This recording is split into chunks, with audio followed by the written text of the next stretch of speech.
Hello students, कैसे हो? बढ़िया, चलो बहुत बढ़िया। अब हम लोग शुरू करने जा रहे हैं तीसरा लेक्चर। 95 डेज 95 प्लस लाने ही लाने हमने उस सीरीज़ में, और आज के लेक्चर में हम लोग पढ़ने वाले हैं कूलम्स लॉ। पहले दो लेक्चर्स तो मैथमेटिकल पॉइंट ऑफ व्यू से अगर हम लोग देखें तो उतने ज़्यादा नहीं थे। मेनली वहाँ पे थ्योरी के टॉपिक्स थे और क्वेश्चन भी जो है वो थ्योरी के ही आते हैं। एक फॉर्मूला था बस क्वांटाइजेशन ऑफ चार्ज का, Q equal two plus minus NE। उस पे छोटे मोटे न्यूमेरिकल्स आ जाते हैं। वो वर्कशीट भी मैंने आपको शेयर कर दी थी।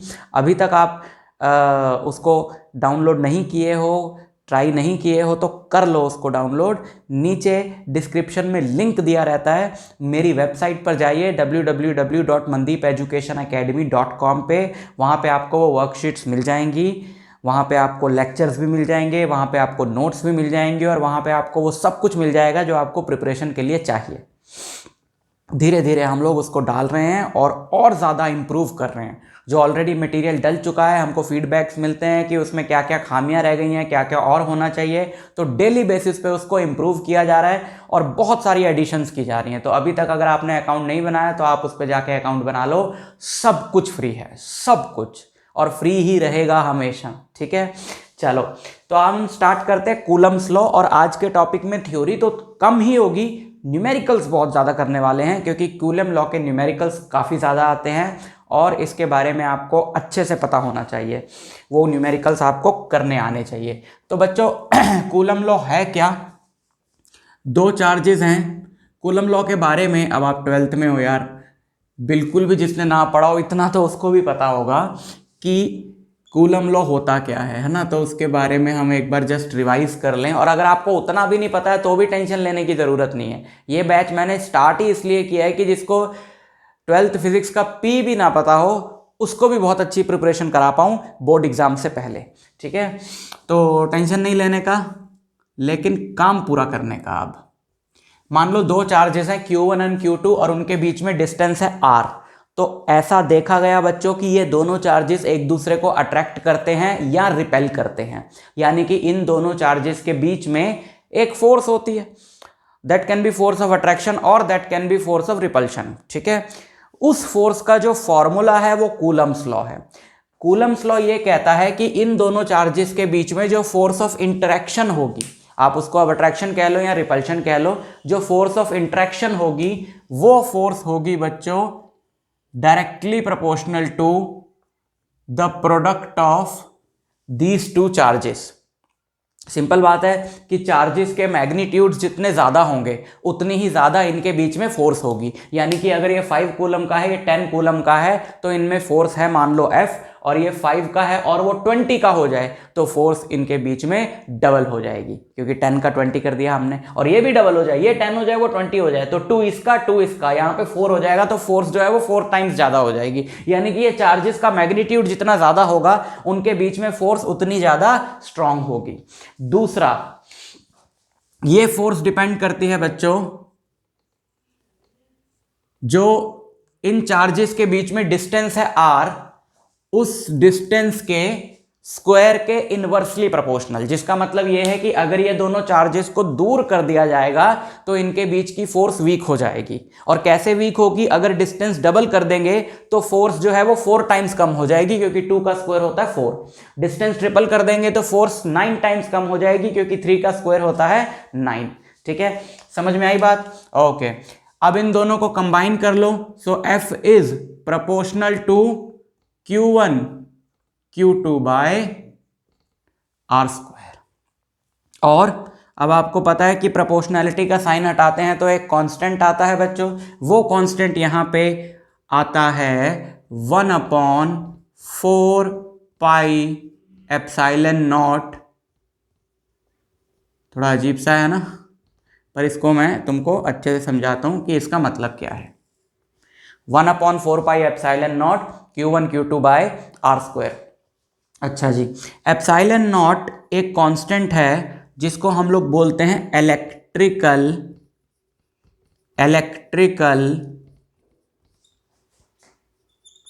परमिटिविटी।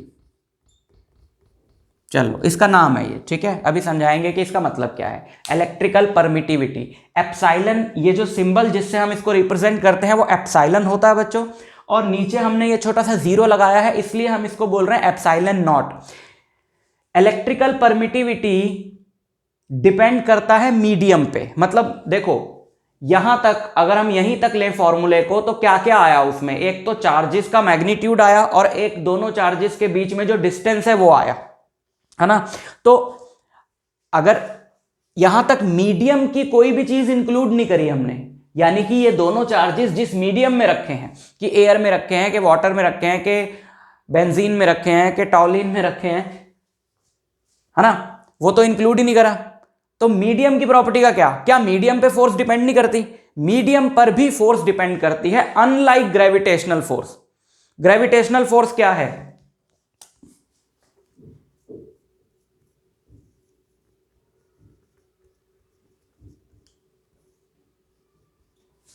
ये है gravitational force. Gravitational force between two objects जिनका मास है m1 m2 और उनके बीच में डिस्टेंस है r, वो है g m1 m2 bye r square. यानी कि ग्रेविटेशनल फोर्स दोनों बॉडीज के मासेस पे और उनके बीच में जो डिस्टेंस है उस पे डिपेंड करती है, बट साथ ही साथ वो किस पे डिपेंड करती है?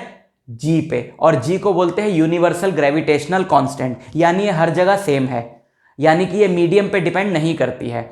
दो ऑब्जेक्ट्स m1 m2 मास के r डिस्टेंस पे हवा में रखे हो, वैक्यूम में रखे हो, पानी में रखे हो, बेंजीन में रखे हो, ऑयल में रखे हो, उनके बीच में ग्रेविटेशनल फोर्स सेम रहती है। It does not depend upon the medium present between the bodies, gravitational force.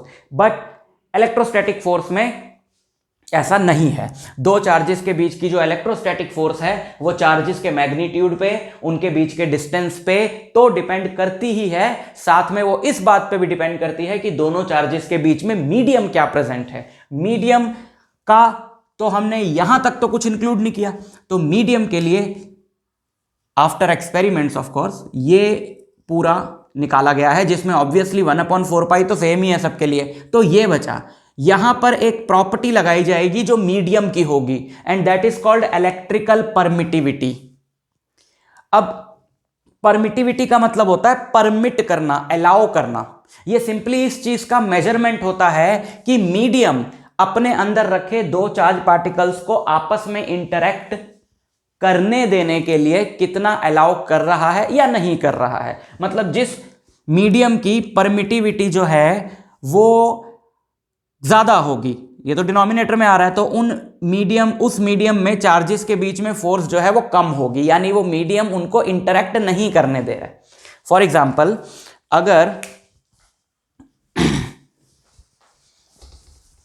अगर मान लो एक मीडियम है m, है ना, और यही दोनों चार्जेस इतने ही डिस्टेंस पर उठा के मैंने उस मीडियम m में रख दिए, तब इनके बीच में बच्चों फोर्स होगी 1/4 पाई एप्सिलॉन m। यानी कि सब फॉर्मूले में सब कुछ सेम रहेगा, ये हिस्सा बदल जाएगा। इस बार इलेक्ट्रिकल परमिटिविटी उस मीडियम की डाली जाएगी जिस मीडियम में वो चार्जेस रखे गए हैं। चार्जेस सेम है, चार्जेस के बीच का जो डिस्टेंस है वो हमने सेम रखा है, तो बाकी हिस्सा सेम रहा, ये वाला पार्ट जो है वो बदल गया। तो क्योंकि यहां पर फिलहाल हम लोग ये मान के चल रहे हैं कि दोनों चार्जेस के बीच में या तो एयर है या वैक्यूम है, तो इसलिए हम एयर या वैक्यूम की इलेक्ट्रिकल परमिटिविटी के लिए नॉट लगाते हैं, जीरो लगाते हैं नीचे छोटा सा, तो हम उसको बोलते हैं epsilon not, which is electrical permittivity of free space. Free space मतलब एयर या वैक्यूम दोनों आ गए इसमें बच्चों, समझ में आई आपको बात। लेकिन अगर मीडियम बदल जाएगा तो उस मीडियम में परमिटिविटी, उस मीडियम में दोनों चार्जेस के बीच की फोर्स निकालने के लिए तुमको उस मीडियम की परमिटिविटी को वहां पर पुट करना पड़ेगा। समझ में आई बात? ओके, सो इसकी वैल्यू क्या होती है? ऑब्वियसली हर मीडियम के लिए इसकी वैल्यू डिफरेंट होगी, बट हमें सबके लिए याद रखने की जरूरत नहीं है। हम याद रखेंगे फ्री स्पेस की, यानी इलेक्ट्रिकल परमिटिविटी फ्री स्पेस की, यानी एप्सिलॉन नॉट की वैल्यू, जो कि होती है बच्चों 8.85 इंटू 10⁻⁻12। 8.85 इंटू 10⁻⁻12 यूनिट क्या होगी? परमिटिविटी की यूनिट, परमिटिविटी की डायमेंशंस, इन सब पे क्वेश्चन आया हुआ है बच्चों। तो ऐसा नहीं है कि तुम्हें यूनिट याद करके जानी पड़ेगी और तभी तुम लिख पाओगे। यूनिट को तो याद करने की जरूरत ही क्या है, अगर तुम्हें कोई भी फॉर्मूला पता है जिसमें वो फिजिकल क्वांटिटी अपीयर होती है तो तुम उसकी यूनिट निकाल सकते हो। अब यहां पर तुम्हें बाकी सबकी यूनिट पता है तो क्या तुम एप्सिलॉन नॉट की यूनिट नहीं निकाल सकते? सोचो, ये इधर गया, ये इधर आया, जिसकी तुमको यूनिट निकालनी है या डायमेंशन निकालनी है उसको एक तरफ शिफ्ट कर दो बस। ये इस तरफ गया, ये नीचे आया, तो बताओ क्या यूनिट बनी इसकी? एप्सिलॉन नॉट की वैल्यू क्या आएगी? 1/4 pi F Q1 Q2 by R square, ये आएगी, है ना। इन सब की तुमको यूनिट पता है, 1/4 पाई की तो होती नहीं है, तो coulomb square newton inverse metre की पावर -2। सिंपल, याद रखने की जरूरत ही नहीं है। एक बार के लिए तो मुझे भी कोई डायरेक्ट पूछे तो मुझे याद नहीं है, पर मैं निकालूंगा, अच्छा इधर तो ऐसे, क्योंकि याद करने के साथ ना, किसी भी चीज को याद करने के साथ एक बहुत बड़ा रिस्क है बोलने का। तुमने चीज याद करी है तो याद करने के साथ एक और चीज जुड़ गई उसके अंदर ऑलरेडी कि तुम भूल जाओगे, तभी तुम उसको कह रहे हो कि मैंने याद करी है। तो यार झंझट ही खत्म करो ना, याद ही मत करो। याद ही मत करो ये नहीं कह रहे छोड़ ही दो, फिर याद मत करो, कोई टेक्निक लगाओ जिससे कि तुम उसको समझो। मतलब कि अगर तुम इस चीज का हमेशा बैकअप लेके चलो कि अगर मैं भूल गया हूं तो मुझे निकालना आना चाहिए। याद करने का कभी कभी बहुत ज्यादा फायदा होता है कि टाइम सेव होता है। अभी तुम निकालोगे बैठ के, उतनी देर में तुम कोई और क्वेश्चन कर लोगे, वो टाइम वहां लगाओ एग्जाम में। लेकिन एक बैकअप जरूर होना चाहिए हमारे पास कि छोड़ के आने से तो अच्छा है ना। तो हमेशा चीजों के डेप्थ में जाओ, फॉर्मूले की डेप्थ में जाओ, यूनिट की डेप्थ में जाओ। कोई डेरिवेशन है उसके स्टेप्स को लर्न करने की बजाय ये सोचो कि यार इस स्टेप के बाद यही वाला क्यों लगाया है, क्या चल रहा था दिमाग में जिसने डेरिवेशन बनाई है, उसके किस हिसाब से उसने वो स्टेप्स लगाए हैं, मैं कैसे लगाऊंगा, मैं कैसे सोचूंगा। अगर ये डेरिवेशन मुझे करनी होती तो मैं कैसे स्टेप्स लगाता, मुझे कैसे पता चलता कि इसके बाद यही स्टेप आना। लॉजिक स्ट्रांग करो, इसको शार्प करो। लॉजिक कैसे स्ट्रांग होंगे? लॉजिक खुद ही सोच सोच के, कि अगर तुमने कोई चीज पढ़ी है तो तुम उसके बारे में थोड़ा सा एनालाइज करो, उसको सोचो, अच्छा ओके ऐसे कसरत करनी पड़ती है दिमाग की, ठीक है। सो इसकी यूनिट क्या आई? इसकी unit I c² n-1 m-2। So this is the value of epsilon not. अच्छा जी, बहुत बढ़िया। जब हम इस वैल्यू को यहां पुट करते हैं बच्चों, यहां पुट करते हैं, 4 पाई से मल्टीप्लाई करते हैं, पाई की वैल्यू तुमको पता 3.14, और उसका रेसिप्रोकल लेते हैं, रेसिप्रोकल लेना पड़ेगा। तो हमें वैल्यू याद रखनी है एक और, क्योंकि हम न्यूमेरिकल्स में इसको डायरेक्ट यूज करेंगे। 9 × 10⁻⁹ Q1 Q2 by R square. Solve करके क्या आती है वैल्यू? सॉल्व करके वैल्यू आती है 9 × 10⁹। इस पूरे को यहां रख के 4 पाई से मल्टीप्लाई करके रेसिप्रोकल लेके 9 × 10⁹। ये डायरेक्ट बहुत इजी सी वैल्यू होता है, हम लोग डायरेक्ट याद रख के ये हमारा फॉर्मूला बनता है। वैक्यूम या एयर में यानी फ्री स्पेस में चार्जेस रखे हों तो उनके बीच की फोर्स निकालने का बहुत सिंपल सा फॉर्मूला है। इसी पे हमने न्यूमेरिकल करने हैं। बट न्यूमेरिकल फंसता कहां पर है? न्यूमेरिकल फंसता यहां पर है बच्चों की फोर्स वेक्टर क्वांटिटी है। बच्चों को वेक्टर्स वीक होता है, वेक्टर के कंसेप्ट उनको नहीं आते हैं, तो उनको लगता है कूलम लॉ का टॉपिक डिफिकल्ट है, कूलम लॉ के क्वेश्चंस डिफिकल्ट है। नहीं, कूलम लॉ तो बेचारा कुछ है ही नहीं। कूलम लॉ तो बस कह रहा है कि ऐसे फोर्स निकाल लो। आगे की कहानी सारी इस बात पे डिपेंड करती है कि तुम्हारा वेक्टर्स कितना स्ट्रांग है। इसलिए कल वाले लेक्चर में मैंने कहा था कि कूलम्स लॉ का लेक्चर देखने से पहले अपना वेक्टर्स वाला पार्ट जो है वो स्ट्रांग करके आना, ठीक है। जिनको वेक्टर्स 50% भी आता है उनको आगे का सब कुछ समझ में आ जाएगा। लेकिन वेक्टर्स से अगर तुमको डर लगता है, जो बहुत सारे बच्चों को मैंने देखा है अपने एक्सपीरियंस में कि वेक्टर के वी सुन के भी उनको डर लगता है, तो वो प्लीज़ पहले मेरी वेक्टर्स वाली सीरीज देख कर आएँ, उसके बाद कूलम लॉ के क्वेश्चंस उनको बहुत अच्छे से समझ में आएंगे।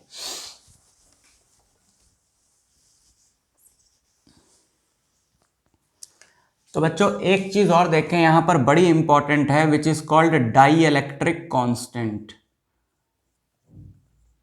डाइइलेक्ट्रिक कांस्टेंट, डाइइलेक्ट्रिक कांस्टेंट क्या है? के से हम इसको रिप्रेजेंट करेंगे।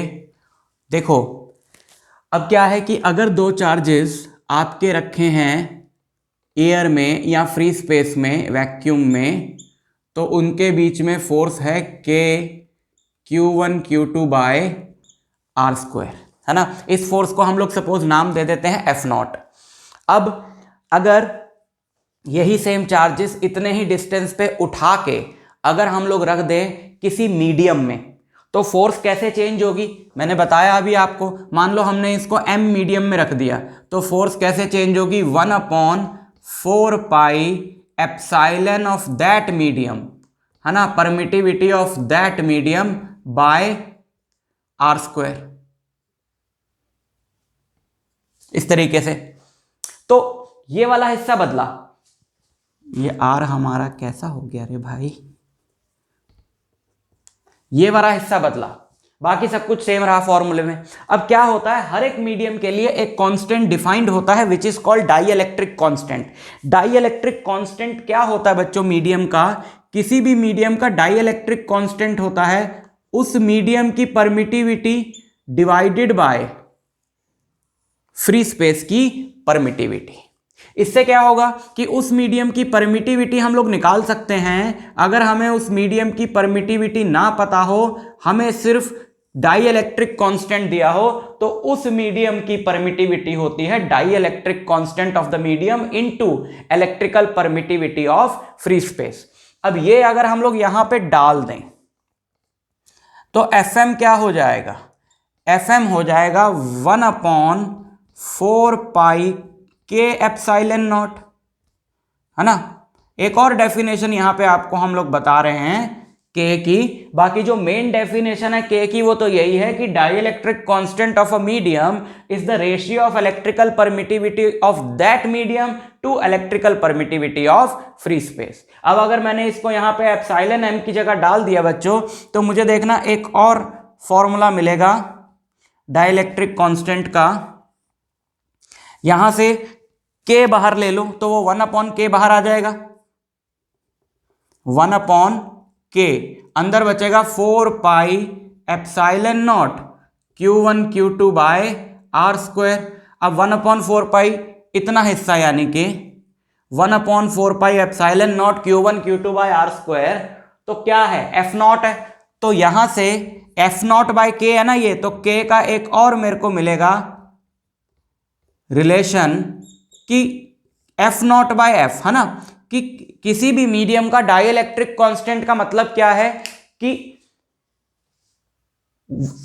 दो चार्जेस अगर एयर में रखे होते तो उन पे क्या फोर्स होती, डिवाइडेड बाय वही चार्जेस उस मीडियम में रखे होंगे तो उनमें क्या फोर्स होगी। यानी कि अगर हम इसको इस तरीके से पकड़ें यहां पर कि Fm जो है वो F0 बाय k है, तो सिंपली बात ये बैठेगी कि एज कंपेयर टू वैक्यूम, उस मीडियम में अगर दो चार्जेस उतने ही डिस्टेंस पर उठाकर रख दिए जाएं वैक्यूम से उस मीडियम में, तो उनमें फोर्स कितने टाइम्स कम हो जाएगी। मैं आपको एग्जांपल देता हूं बड़ा प्यारा। फॉर वाटर डाइइलेक्ट्रिक कांस्टेंट है बच्चों पानी का 81, वाटर का डाइइलेक्ट्रिक कांस्टेंट है 81। इसका मतलब क्या है, F0 बाय 81, यानी कि अगर दो चार्जेस एयर में रखे हों तो जैसे ही उनको उठा के वाटर में डाल देंगे, उतने ही डिस्टेंस पर रख देंगे, तो उनके बीच की फोर्स 81 टाइम्स कम हो जाएगी। यानी कि चार्जेस इंटरैक्ट नहीं कर पाएंगे, वीक हो जाएगी फोर्स बहुत ज्यादा, और उनको सेपरेट करना आसान होगा। यानी कि डाइइलेक्ट्रिक कांस्टेंट जितना ज्यादा होगा मीडियम का, उस मीडियम में चार्जेस के बीच की जो फोर्स है वो उतनी वीक होगी।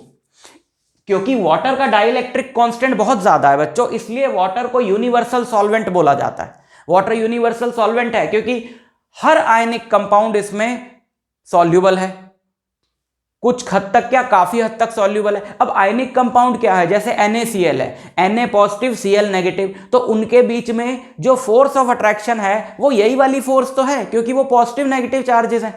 अब हवा में पड़ा पड़ा नमक घुलता नहीं है, हवा में नमक हवा भी तो मीडियम है, तो उसमें Na और Cl के बीच की फोर्स स्ट्रांग है। लेकिन जैसे ही उसको हम लोग उठा के वाटर में रखते हैं, उसके Na और Cl के बीच की फोर्स जो है वो 81 टाइम्स वीक हो जाती है, तो उसको तोड़ना आसान हो जाता है।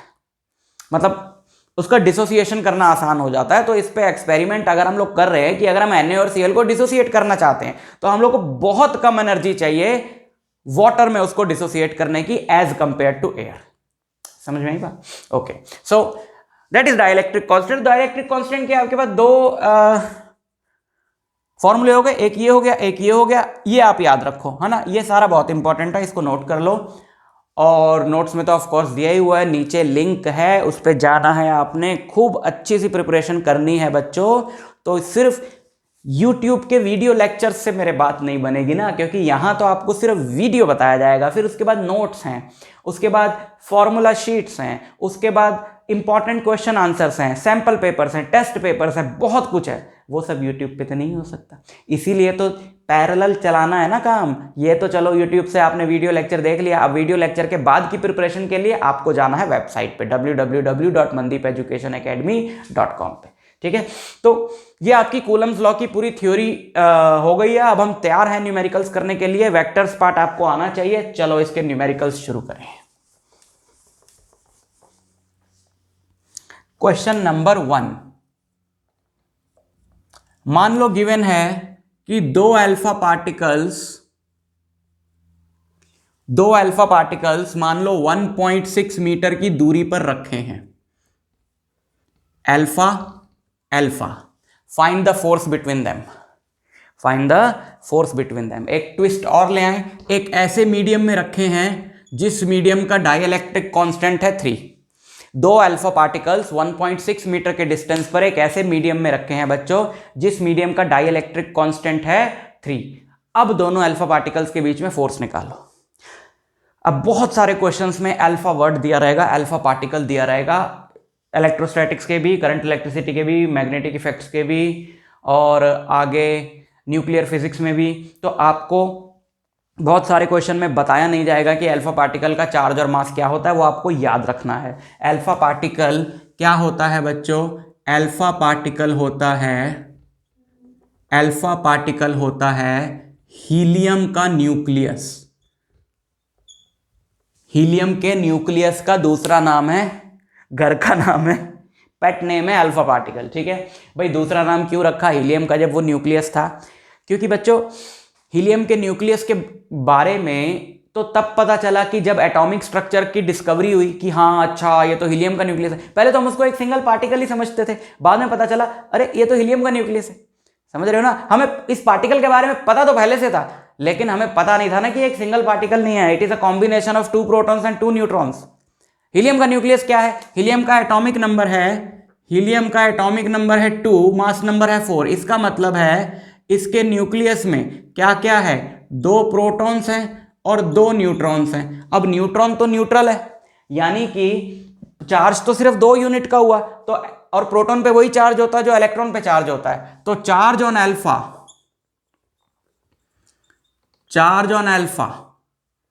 Is what? Charge on alpha is 2 times charge on electron, positive charge. so 2 into 1.6 into 10 की पावर -19 कूलम।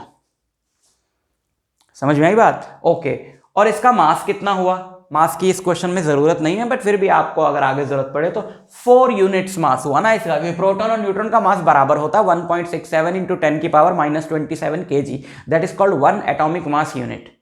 तो 4 into दैट वैल्यू अगर जरूरत पड़े तो। So that is alpha particle. ठीक है, अब ये 2 अल्फा पार्टिकल्स रखे हैं, कितनी दूरी पे रखे हैं? फॉर्मूला लगा दो, 9 into 10⁻⁹ 1/4 पाई एप्सिलॉन नॉट। लेकिन कोई और मीडियम है तो डिवाइडेड बाय k भी करना पड़ेगा। f इन दैट मीडियम फिर हम लोग लिखे ना, डिवाइडेड बाय 3 Q1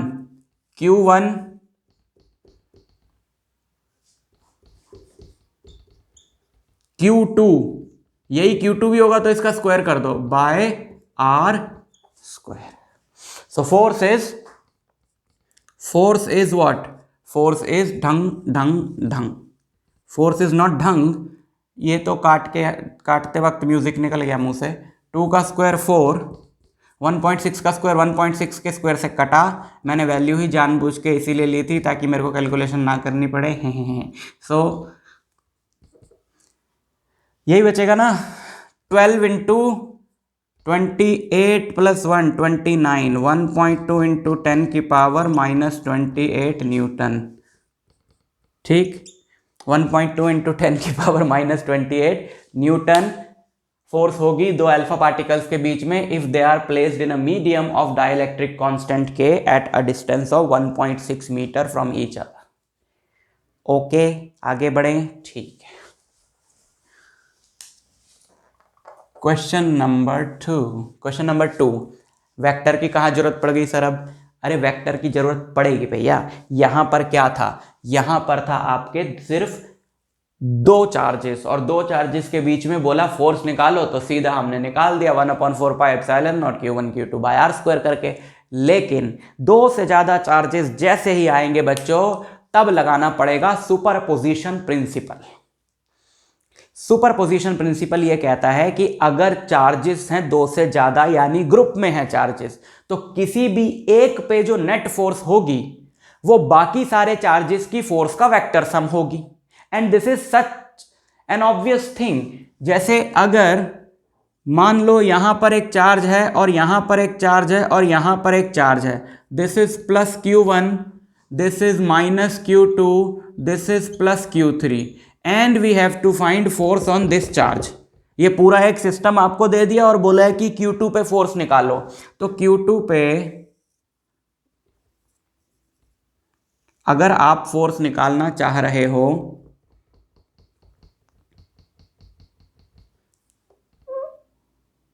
तो देखो बच्चों, आपने क्या करना है, सुपरपोजिशन प्रिंसिपल लगाना है, जो ये कहता है कि एक चार्ज पे in a group distribution of charges, किसी भी एक चार्ज पे जो फोर्स होगी वो बाकी के चार्जेस जो इंडिविजुअली उस पे फोर्सेस लगा रहे होंगे उन सबका वेक्टर सम होगी। वेक्टर सम बोलने का तरीका होता है, बेसिकली कहना चाह रहे हैं कि रिजल्टेंट होगी, क्योंकि रिजल्टेंट निकालते वक्त अगर सारी फोर्सेस वेक्टर फॉर्म में हो तो हमें उनका सम ही तो करना पड़ता है। समझ में आई बात? देखो इसको ना मैं तुम्हें समझाता हूं वैल्यूज लेके। मान लो यही हमारा दूसरा क्वेश्चन है कि यहां पर हमारे पास एक चार्ज है 5 माइक्रो कूलम का, और ये तो नेगेटिव है, इसकी हम लोग वैल्यू ले लें -2 माइक्रो कूलम, और इसकी हम लोग ले लें +10 माइक्रो कूलम, और इस पे नेट फोर्स निकालने को बोला है। तो स्टेप वाइज चलेंगे। कैसे? सबसे पहले हम निकालेंगे इस पे force due to this charge. इसको भूल जाओ, जब भी दो से ज्यादा चार्जेस हों और किसी एक चार्ज पे नेट फोर्स निकालनी हो बच्चे, तो क्या करना है वो मैं आपको समझा रहा हूं। आप इसको भूल जाओ, एक चार्ज पे पहले फोकस करो, और इस पे जिस पे निकालनी है उस चार्ज पे किसी भी एक चार्ज की वजह से फोर्स किस तरफ होती अगर बाकी ना होते तो, इसको अभी भूल जाओ। तो ये वाला चार्ज इस चार्ज को किधर अट्रैक्ट या रिपेल करता? ऑब्वियसली ये चार्ज इसको अपनी तरफ अट्रैक्ट करता। अब जब मैं क्वेश्चंस क्लास में कराता हूं तो बच्चे पूछते हैं सर ये भी तो उसकी तरफ जाता। बिल्कुल जाता भैया, लेकिन हमें किस पे निकालनी है नेट फोर्स? हमें इस पे निकालनी है। तो हमें इस पे फोकस करना है कि इस पे फोर्सेस किधर लग रही होंगी, हमें इस पे थोड़ी निकालनी है नेट फोर्स। अगर इस पे निकालनी होती तो फिर हम इस पे फोकस करते। हमें इस पे फोकस करना है कि इस पे नेट जो फोर्सेस हैं वो किधर लग रही हैं। समझ में आई बात? इस पे सारी फोर्सेस मतलब किधर लग रही होंगी। तो एक एक करके देखना, एक एक करके। इसको भूल जाओ, इसकी वजह से इस पे फोर्स इधर लगेगी, और वो कितनी होगी? मान लो उसका नाम हमने रख दिया F1। वो F1 कितनी होगी? 9 into 10⁻⁹ into Q1 Q2। Micro का होता है मतलब 10⁻⁻6, 10⁻⁻6 इंटू 10⁻⁻6 इज 10⁻⁻12 अपॉन, मान लो डिस्टेंस कुछ इजी सा ले लो 1 मीटर, तो 1 का स्क्वायर न्यूटन, ये ले लो ½ मीटर। ठीक है, सो ये होगी फोर्स। अच्छा क्या? अच्छा नेगेटिव चार्ज, नेगेटिव साइन नहीं लगाया है ना? ओके। इसमें बड़ी कंफ्यूजन रहती है बच्चों को कि सर नेगेटिव साइन कब लगाना है, कब नहीं लगाना है। तो बेटा जी नहीं लगाना है, बात खत्म। नेगेटिव आपका चार्ज हो तो आपका नेगेटिव और पॉजिटिव, आपको कूलम्ब लॉ के फॉर्मूले में साइन नहीं लगाना है। तो सर फिर दिया क्यों हुआ है? ओके, आपको पता कैसे चला कि इस चार्ज पे ये चार्ज इधर फोर्स लगाएगा? इसका नेगेटिव साइन देख के। नेगेटिव साइन का जो सिग्निफिकेंस होता है फोर्सेस में बच्चों, वो होता है, यहां कूलम लॉ की अगर मैं बात करूं तो वो होता है डायरेक्शन देखने के लिए। Once the direction is known, ये तुमको पता चल गया ये इधर आएगा, नेगेटिव का रोल खत्म। नहीं समझे? एक बंदा है, जैसे मान लो, जैसे किसी और वेक्टर क्वांटिटी की बात करते हैं, एक बंदा है जो ओरिजिन पे खड़ा है, ये 5 मीटर का पॉइंट है, ये -5 का है, ठीक? तो वो बंदा चल के इधर जाएगा, हम फिजिक्स के क्वेश्चन में कह रहे हैं, हम कह रहे हैं कि वो चल के इधर जाएगा तो उसकी डिस्प्लेसमेंट 5 है, इधर जाएगा तो -5 है। हम सिर्फ इसलिए कह रहे हैं ताकि हमें पता चल जाए वो किस तरफ चला है। अगर मैं कहता हूं उसकी डिस्प्लेसमेंट 2 सेकंड पे -2 है, तो सुनने वाला समझ जाएगा कि वो इधर चला है। लेकिन इस बंदे ने तो 2 मीटर ही कवर किया ना, चाहे इधर हो चाहे इधर हो। इसी तरीके से इस पे फोर्स नेगेटिव में अगर तुम निकाल रहे हो तो वो जरूरत नहीं है उस चीज की, क्योंकि नेगेटिव से तुमको सिर्फ डायरेक्शन पता चली। अब डायरेक्शन पता चल गई, अब पहले देखो इसका मैग्नीट्यूड क्या है, 10 ये आएगा तो ये हो जाएगा 10 -2, इसका मैग्नीट्यूड है 9 × 10⁻² न्यूटन, यानी कि 0.09 न्यूटन फोर्स से ये इसको अट्रैक्ट करेगा, है ना? -0.09 न्यूटन की फोर्स से थोड़ी ना करेगा। जब हम बोल ही रहे हैं कि अट्रैक्ट करेगा, जब हम बोल ही रहे हैं कि ये 0.09 न्यूटन की फोर्स से अट्रैक्ट करेगा, तो फिर तो बात क्लियर हो गई ना कि यार वो नेगेटिव होगा तभी तो अट्रैक्ट करेगा, क्योंकि ये खुद पॉजिटिव है। तो हमें नेगेटिव पॉजिटिव से सिर्फ डायरेक्शन पता चलती है, हमें यहां तो फोर्स की वैल्यू निकालनी है जहां पर साइन डालने की जरूरत नहीं। ओके, ठीक है। सो ये वाली फोर्स हो गई इतनी, अब इसकी आ गई, इसको भूल जाओ, अब इस पे आ जाओ। ये भी क्या करेगा, ये भी अट्रैक्ट करेगा इसको, क्योंकि ये भी पॉजिटिव है, ये नेगेटिव है, और इसकी तो अट्रैक्टिव फोर्स बड़ी स्ट्रांग होगी इस पे as compare to this one. क्यों? क्योंकि एक तो ये दूर है, एक तो ये दूर है, ऊपर से ये वीक है। ये देखो, एक तो ये इससे डबल स्ट्रांग है और हाफ पास है ना? तो कितना, इतना बड़ा एरो बना दें, बिकॉज अंदाजे से, बिकॉज वेक्टर्स में जितना वेक्टर का मैग्नीट्यूड ज्यादा होता है, एरो की लेंथ उतनी बड़ी होती है। समझ में आई बात? ओके, सो अब इस फोर्स का मैग्नीट्यूड निकालो। सिंपली क्या होगा, चलो पूरा निकाल के बता देते हैं ताकि हमसे भी कोई गलती ना हो जाए। 9 × 10⁻⁹/3, 2 × 10, 20 × 10⁻⁻12/1/2 का स्क्वायर, जिससे कि एक 4 ऊपर चला जाएगा, न्यूटन। ठीक है, 3 10 - 2 6 24, 2.4 × 10⁻⁻2 न्यूटन, यानी कि 0 पॉइंट, ये कम क्यों आई है, एक मिनट 24 ×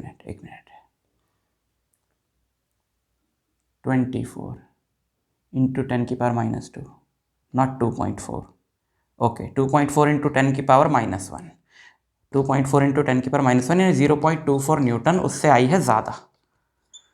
ठीक है, समझ में आई बात? अच्छा, अब इस बेचारे की सिचुएशन देखो, इसको ये वाला इधर खींच रहा है इतनी फोर्स से, and at the same time, भाई निकालने के लिए हमने सोचा था ना उसको भूल जाओ, बट वो तो है वहां पे, तो एट द सेम टाइम ये इसको इधर खींच रहा है और ये इसको इधर खींच रहा है, तो बेचारा कहां जाएगा? इसीलिए तो वेक्टर्स बनाए गए हैं, ये जाएगा इन दोनों के रिजल्टेंट में। रिजल्टेंट होता है पैरेललोग्राम लॉ से, है ना? इससे ये यहां से सीधा खींचो, ये साइड के पैरेलल और ये साइड के पैरेलल, और फिर बना दो इसका डायगोनल। जब हम दूसरे रंग के मार्कर लेकर बैठे हुए हैं तो फिर हम यूज़ क्यों नहीं करते, ताकि तुमको बात समझ में आए। ये और ये होगा इसका रिजल्टेंट, और रिजल्टेंट क्या होता है बच्चों? ये रिजल्टेंट फोर्स हो गई F। रिजल्टेंट क्या होता है बच्चों? रिजल्टेंट होता है दो वेक्टर्स A और B जो थीटा एंगल पर हैं, उनका रिजल्टेंट होता है √A² + B² + 2AB cos theta. So resultant force F is √ इसी फॉर्म में लो यार, स्क्वायर करना आसान हो जाएगा, 9 × 10⁻⁻2 का स्क्वायर प्लस 24 इंटू 10⁻⁻² का square plus 2 f1 square plus f2 square plus 2 f1 f2 cos 90 degree, because इनके बीच में एंगल कितना है 90 डिग्री। cos 90 क्या होता है 0। ओके, सो इतना रहेगा, सिर्फ पाइथागोरस थ्योरम लगा सकते हो यहाँ, है ना। राइट एंगल ट्राइंगल में तो पाइथागोरस थ्योरम भी है, √a² प्लस b स्क्वायर। तो 9 का स्क्वायर 81 प्लस 24 का स्क्वायर 576, कॉमन क्या आ गया 10⁻⁻⁴।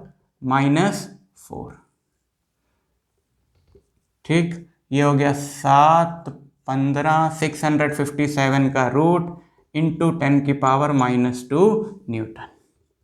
625 का रूट जो है वो 25 होता है, अप्रॉक्सीमेटली लिखूं पता नहीं कितना आएगा, बट अप्रॉक्सीमेटली 25.23 करके कुछ आएगा ना इतना, या फिर 0.252 या 3 कुछ भी न्यूटन इनके बीच में नेट फोर्स होगी। किधर? इधर। इधर मतलब किधर? इधर तो लिख के नहीं आओगे आंसर में, because force is a vector quantity ना, तो बहुत ही बढ़िया लगेगा। बहुत सारे टीचर आपको यहां तक मार्क्स दे देंगे, अगर आपका एक क्वेश्चन आया तो यहां तक आपको पूरे नंबर मिल जाएंगे। लेकिन क्या होता है बच्चों कि जब तुम कोई पेपर लिख रहे होते हो तो उस पेपर को जो चेक करेगा वो सिर्फ तुम्हारा पेपर तो चेक नहीं करेगा, वो आगे पीछे और भी बहुत सारे पेपर्स चेक करेगा। तो तुमने ये दिखाना होता है हर क्वेश्चन में कि देखो मुझे बाकियों से ज़्यादा पता है, मुझे बाकियों से ज़्यादा आता है, मेरा कॉन्सेप्ट उनसे ज़्यादा क्लियर है। तो ऐसा अगर तुम कुछ क्वेश्चन में भी उसको दिखा दोगे ना, तो उसको पता चल जाता है कि हाँ बच्चे को आता है। फिर आगे 1-2 क्वेश्चन में थोड़ी बहुत कमी भी होगी तो वो इग्नोर कर देता है। मेरे से बच्चे पूछते सर इस क्वेश्चन में ये लिखना है कि नहीं लिखना है। अरे भैया लिख दो, अगर तुम्हारे पास टाइम है तो लिख दो।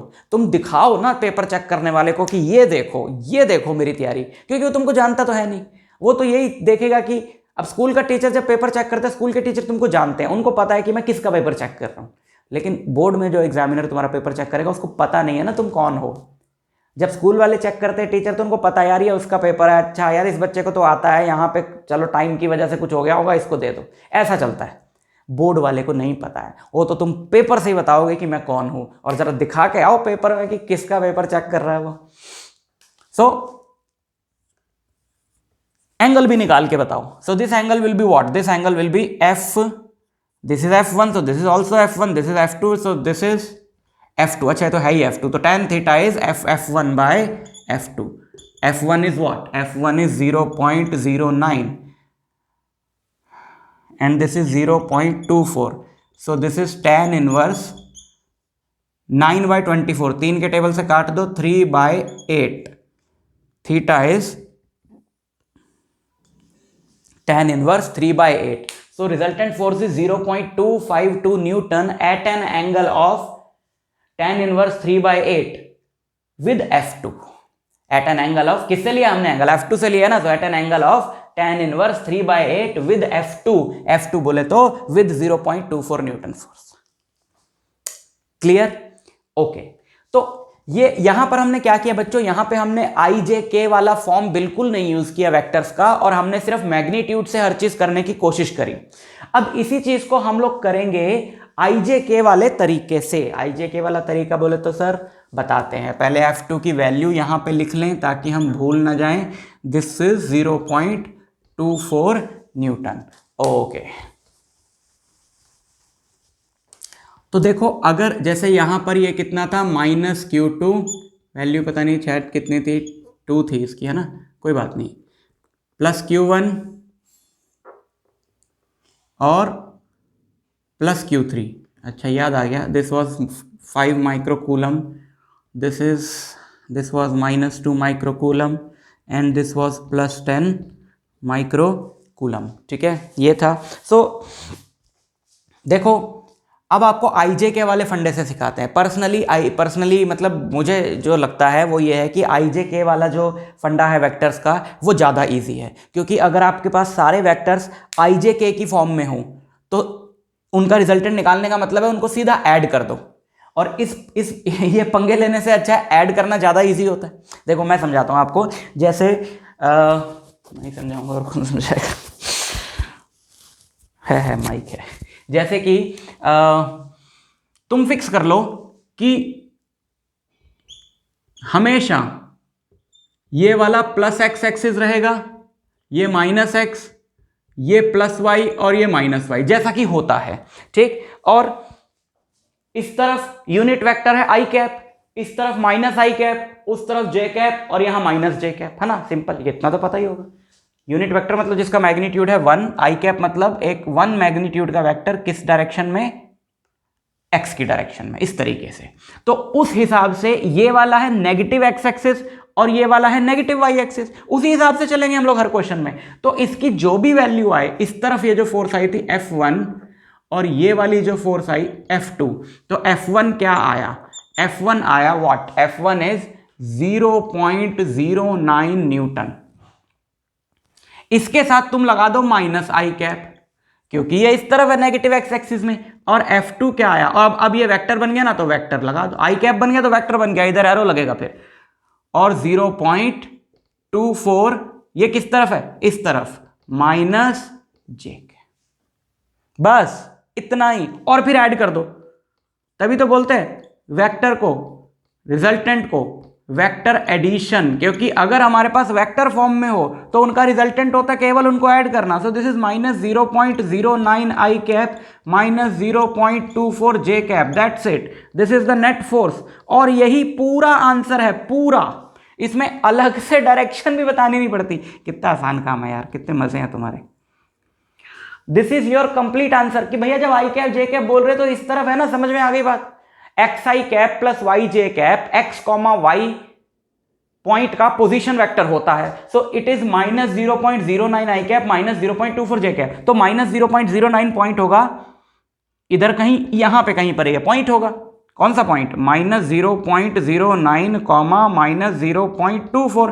तो ये यही तो कह रहा है कि ये इस पॉइंट का पोजीशन वेक्टर है। अब इससे ज्यादा डायरेक्शन हम क्या बताएं। सो अपने हर वेक्टर को तुमने कर देना है आई और जे कैप में और सीधा ऐड कर देना है, खल्लास।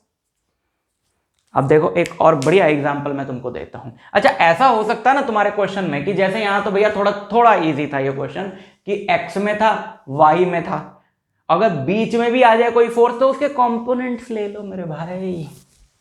देखो तीसरे क्वेश्चन में हम सिर्फ आई जे के की फॉर्म में ही करने वाले हैं। मान लो ये है 3 मीटर, ये है 4 मीटर, ठीक है,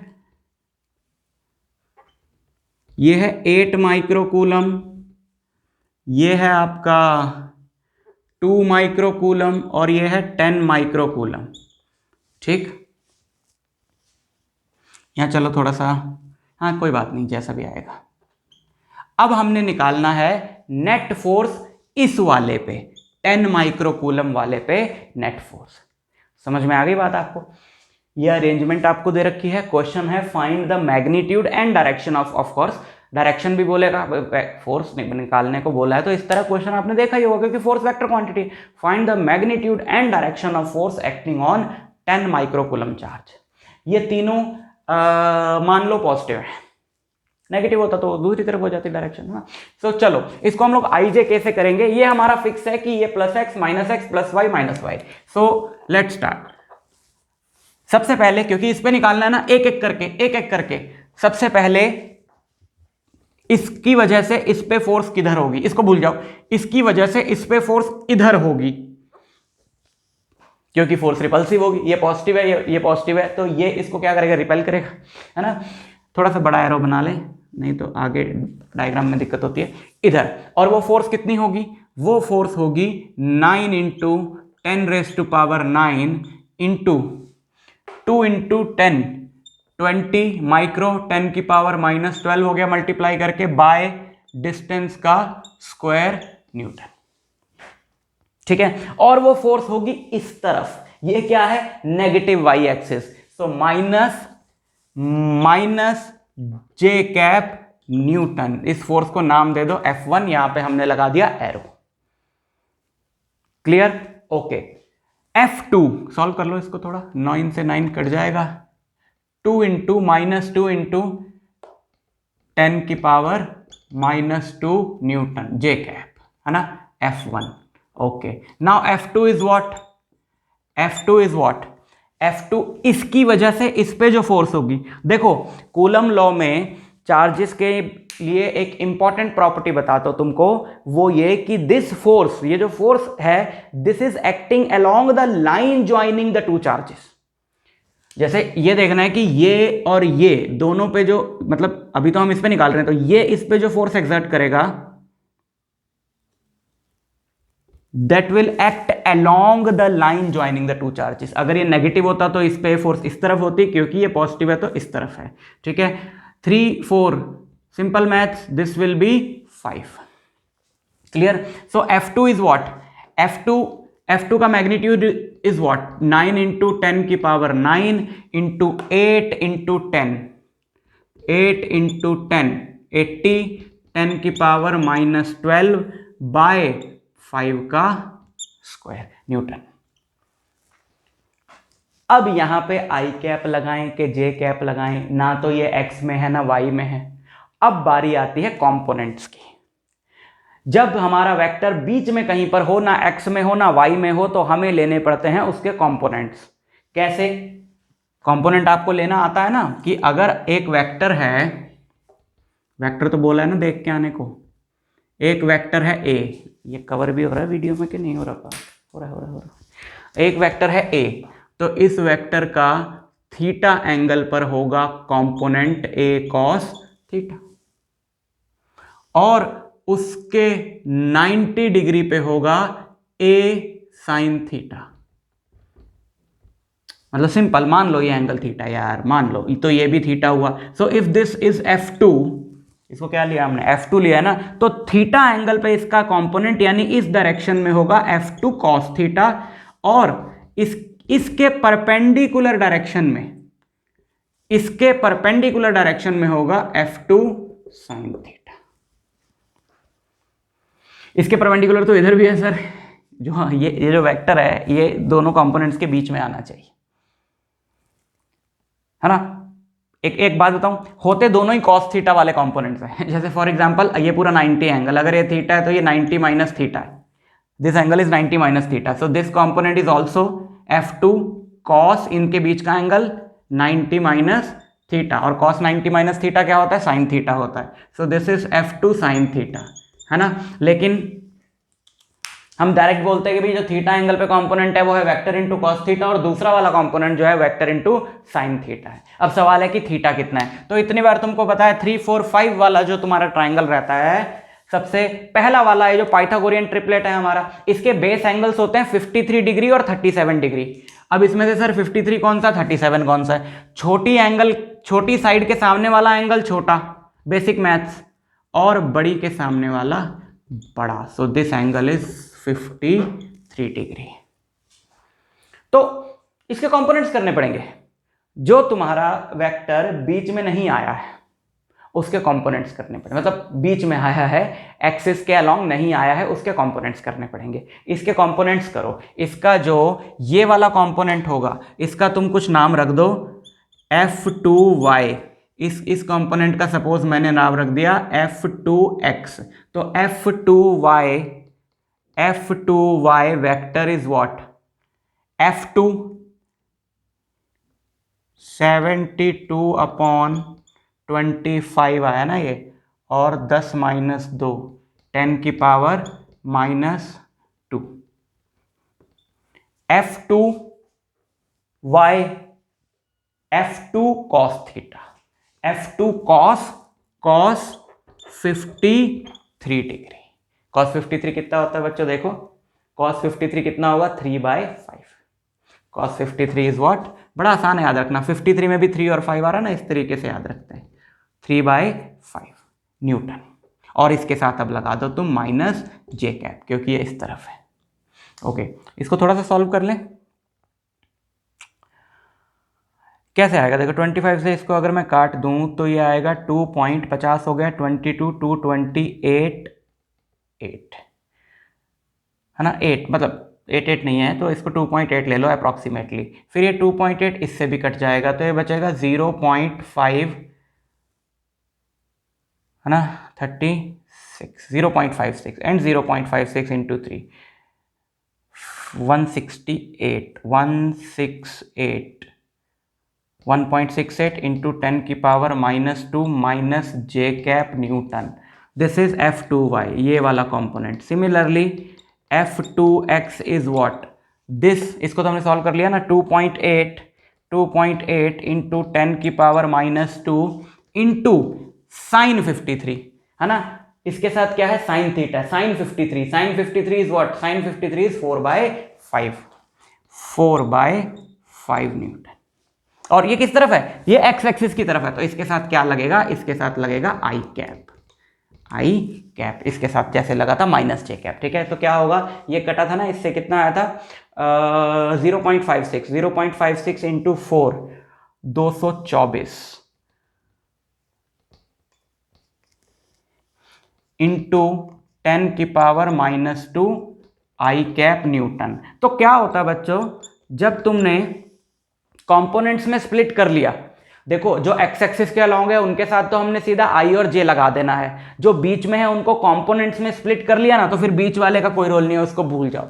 now we are left with 3 vectors, एक तो जो था हमारा क्या था F1, और दूसरा हमारा ये हो गया F2y, और तीसरा हमारा क्या हो गया F2x। तो जब हमारे पास ये 3 वेक्टर्स आ गए तो हमने सीधा इनको क्या कर देना है, ऐड कर देना है, and we will get the resultant force. Add करो इनको, आई वाला आई में ऐड होगा, जे वाला जे में ऐड होगा। इसमें क्या था जे, तो जे में जे ऐड हुआ, -2 माइनस 1.68 -3.68 इंटू 10 की power -2 J cap, and I तो सिर्फ एक ही है 2.24 आई कैप, 10 की पावर -2 दोनों में कॉमन, ऐसे लिख लो, जे कैप क्लियरली लिखता हूं। पहले आई वाले से शुरू करते हैं, 2.24 आई कैप -3.68 जे कैप, दोनों में 10 की power -2 common, this is your final answer. समझ में आई बात? मतलब एक बार फिर मैं रिपीट करता हूं अपनी बात को, कि अगर वेक्टर्स जो हैं तुम्हारे x और y में है, तो जो x में है उसके साथ i लगा दो या माइनस i लगा दो, नेगेटिव x में है तो y वाले के साथ j लगा दो, और अगर बीच में है तो उसको कंपोनेंट्स में स्प्लिट कर लो, तो वो x और y में आ जाएंगे कंपोनेंट्स, तो उनमें i और j लगा दो, बीच वाले वेक्टर को भूल जाओ, जितने भी तुम्हारे i और j में आए सबको ऐड कर दो, आंसर आ जाएगा। इसमें तो हमारे पास 2 ही वेक्टर थे, वैसे अगर मैं बिना आई जे के इसको करूं तो एक इधर था एक इधर था, उनके बीच में एंगल 53 डिग्री था, तो मैं वो फॉर्मूला भी लगा सकता हूं, f1 square plus f2 square plus 2f1 f2 cos 53, but उससे सिर्फ मैग्नीट्यूड मिलेगा, फिर बीच में एक और एंगल निकालना पड़ेगा, तो तुम्हें बड़ी कंफ्यूजन होगी। इन दोनों का बाय पैरेललोग्राम लॉ रिजल्टेंट आएगा यहां कहीं, है ना। फिर ये एंगल बताओ या ये एंगल बताओ, कि रिजल्टेंट का एंगल भी तो बताना पड़ेगा ना, उसकी डायरेक्शन भी बतानी पड़ेगी, तो बड़ी कंफ्यूजन होती है। मेरा हमेशा ये सजेशन रहता है बच्चों को कि जैसे ही 2 से ज़्यादा चार्जेस हुए, 3 हुए, तो आई जे के वाले मेथड से करो, डायरेक्ट एडिशन है क्योंकि इसके अंदर। और अगर स्क्वायर वाला क्वेश्चन आ जाता है कि स्क्वायर के वर्टिसेस पे चार्जेस रखे हैं, ट्राइंगल पेंटागन के वर्टिसेस पे रखे हैं, पेंटागन तक तो नहीं आएगा, पेंटागन का भी आता है, बट वो फिर सॉल्व करके नहीं होता, वो उसका कोई एक लॉजिक पकड़ना होता है कि अच्छा ये इसको करेगा नेट फोर्स 0, इस तरीके का कोई क्वेश्चन होता है, मैं करूंगा डिस्कस वो। लेकिन स्क्वायर वाला आता है तो 2 से ज़्यादा चार्जेस होते ही आई जे के वाला ईजी रहता है बहुत। और आगे भी ये चीज़ काम आएगी कि जहां पर वेक्टर का क्वेश्चन आ जाए उसको आई जे के में करने की कोशिश करो, बहुत आसान हो जाता है वो। हालांकि बच्चों को डर लगता है आई जे के वाले से, बट थोड़ी सी कोशिश करो इसको करने की, ठीक है। तो ये कूलम लॉ है, और कूलम लॉ के ये 2-3 क्वेश्चंस करा दिए ताकि आइडिया लग जाए आपको। अब मैं यहां पर एक वर्कशीट शेयर कर रहा हूं, कूलम लॉ की बहुत बढ़िया वर्कशीट बनाई है, नीचे लिंक है, वहां से आप उस वर्कशीट को डाउनलोड करो और उस वर्कशीट के क्वेश्चंस को प्रैक्टिस करो। एक जो हमारा अगला वाला वीडियो होने वाला है बच्चों, वो एंटायरली कूलम लॉ के न्यूमेरिकल्स पे होने वाला है, और न्यूमेरिकल्स पे। शुरुआत तो मैंने करा दिया ताकि अब तुम खुद प्रैक्टिस कर सको, लेकिन और कई टाइप के न्यूमेरिकल्स इसमें बचे हैं। वो हो सकता है इतनी नॉलेज से तुम में से बहुत सारे बच्चे उनको कर भी लें, लेकिन मैं उनको भी डिस्कस करूंगा, बहुत इंपॉर्टेंट क्वेश्चन है वो सीबीएसई के पॉइंट ऑफ व्यू से। प्लस कूलम लॉ की वेक्टर फॉर्म रह गई है, तो नेक्स्ट वीडियो लेक्चर में मेनली न्यूमेरिकल्स पे फोकस करेंगे और वेक्टर फॉर्म का इंट्रोडक्शन लेंगे। तो मैं मिलता हूं आपसे नेक्स्ट वीडियो लेक्चर में।